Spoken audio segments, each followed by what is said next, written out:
backwards is my point. Exactly. Is to, and I hate to use that term, but that's what it is. It is. To have the feds coming in and lobbying to have the sheriff gotten rid of. I mean, that is a direct attack at the heart of the cellular level of the state, the county. But going back to the big issue of what you raised about Rosa Parks, I think that's one of the strongest points I've ever heard you make, and that you've talked to police that would arrest her today if ordered to do so.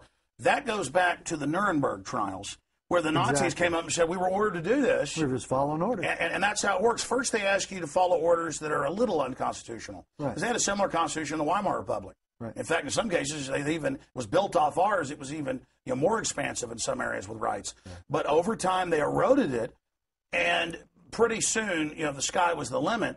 And those guys were hung. And so saying, I just followed orders, hey, I'm just doing my job. Well, hey, buddy, you swear an oath to protect and defend the Constitution from enemies. Exactly my point. And I don't know if you've seen my film Road to Tyranny, but that's a squad car video in Virginia of a naval veteran, no criminal record, pulled over. Mm-hmm. They find a pocket Constitution in the trunk at a checkpoint. Mm-hmm. They arrest her, and the two state police officers start getting scared. And it's just a mainline Constitution, and they act like they found a 100-foot rattlesnake, and they go, my God, I can't believe we got one of them. These guys swear an oath to this, but because they found one of my videos, but the pocket Constitution, what really scared them, and they found a Patriot Games the VHS tape, because this was back in 2000, Abby Newman, they found a Patriot Games VHS tape. No, I was involved with Abby Newman. I went out to testify at her trial. But it also scared him, the word patriot, that I'm trying to think of his name, Harrison Ford. Yeah. That's even evil now. Right. I mean, the word patriot scared him. What was wrong with those state police officers? Again, training. They've been trained. During the radio show today, we were talking about posse comitatus, and we talked to Josh, the officer in the Army, I think it was. He said, we're going to use foreign troops in America. Yeah, he was a Marine. And the mentality of that really scared me, and you're talking about it here again. It's being exemplified by the brainwashing that law enforcement have had throughout the past 30 or 40 years. Now, when I first started as a rookie, we had training about these so-called right-wing groups.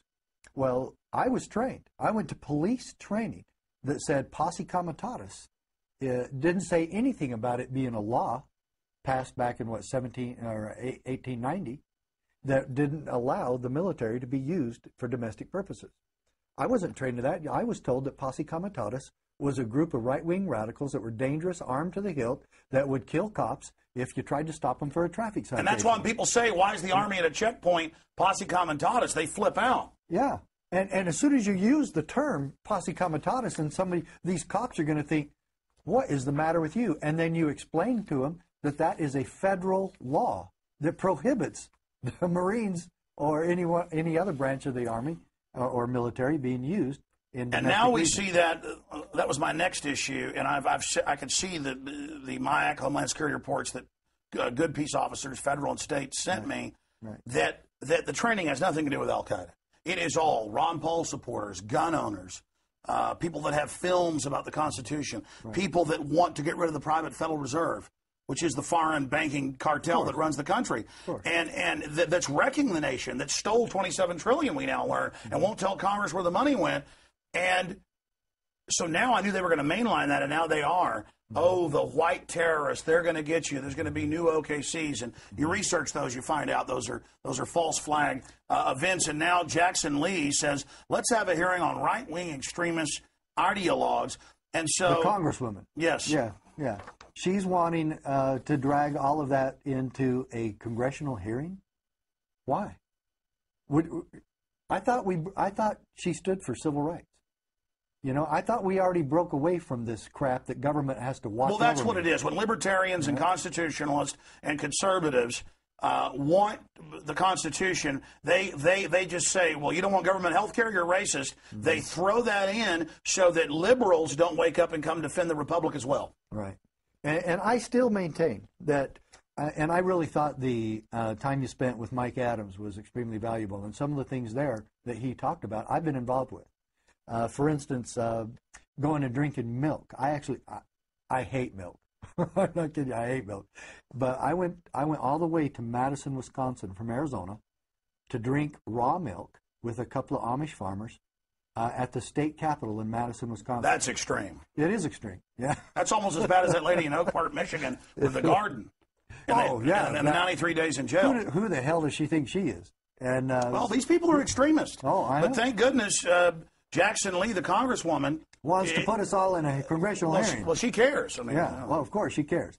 And so I did. And we challenged the police because they had already raided both of these guys, destroyed their farms, destroyed hundreds of thousands of worth of food, real good food.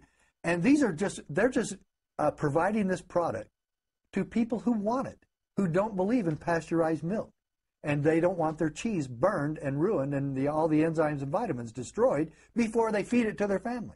And so they go to Vernon Hershberger and Max Kane. These were the two guys I drank with. And you can go to my website, and you'll see that picture with me drinking this, folks, on the state capitol. I want a disclaimer right now. I'm an extremist, but not as evil as this guy. He actually drank milk with Amish. Hey, we need... That's good, Alex. Now, your blood wasn't more than 1 part per million. I mean, what's the milk blood level allowable before you go to jail? I think it's 0.08. Yeah. So let me tell you, you joke about it. It's not funny. It's not. That's funny. a hardcore drug. These two guys though are the salty earth people, and Vernon Hershberger and his 8 or 9 kids and his beautiful wife. Oh, dang. You know, they were there with us. All of his kids were there on the state capitol. And after we drank that illegal milk, is this so crazy? Listen, they used to sell unpasteurized milk out here at the farmer's market, but they had secret police out there. And here's the deal. It's not illegal to, even up until the 50s and early 60s, that was the milkman, and dairies were decentralized because it had to be fresh. It lasted for a week. It was live. The doctor said if you're sick, drink raw milk. For those that don't know, pasteurization, they boil it. That's what causes turns it into a bad cholesterol. I've talked to the doctors and others. But because they wanted to be able to sell rotten milk in overworked cows that had blood and pus in their udders, and because with raw milk, if you get anything contaminated, you got to dump it out. So this is what we were brought up on.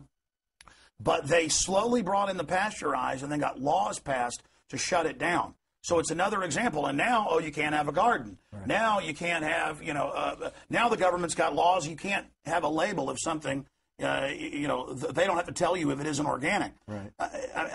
This is incredible. But that's my entire point. And listening to Mike Adams and then listening to Josh on the phone with us today on the radio show, are we totally insane?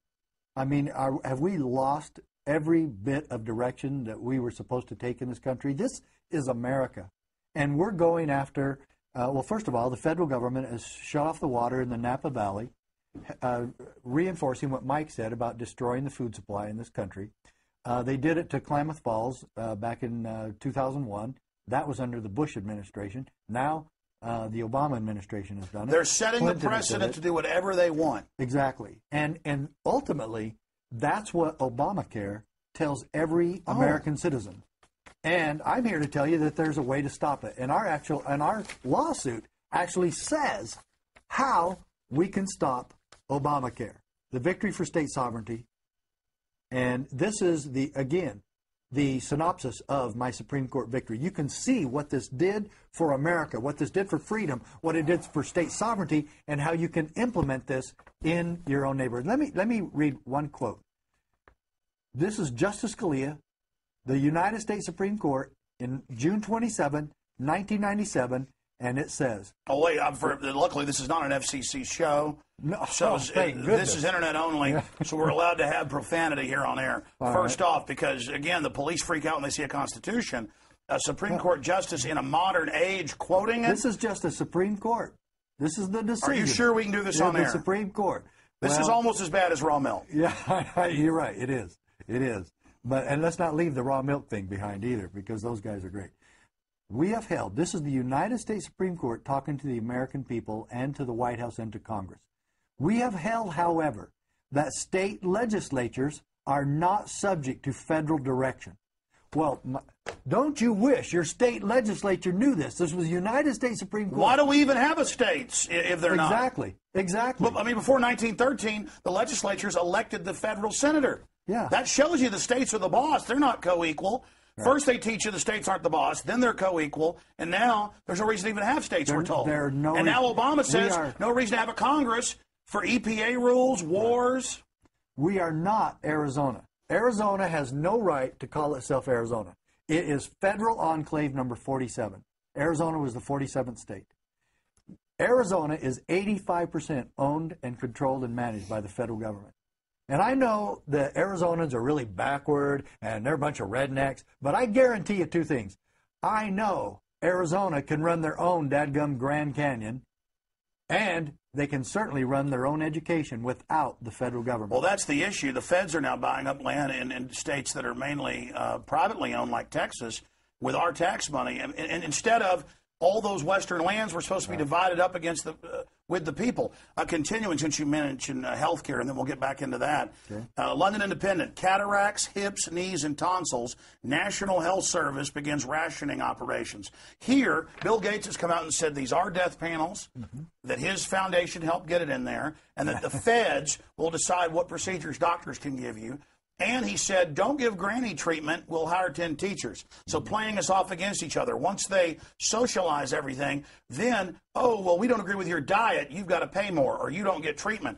But I've watched the House of Lords, even when Tony Blair was there, before Gordon Brown and Cameron, and he would admit they have, in one case, a form of brain cancer, almost 100% operable if it's done within a month. And he admitted, yes, we make you wait 18 months. It's a death sentence. It's eugenics. But here's the London Independent. Hip replacements, cataract surgery, and tonsil removal are among operations now being rationed in a bid to save the NHS money. This is how it always works with socialism.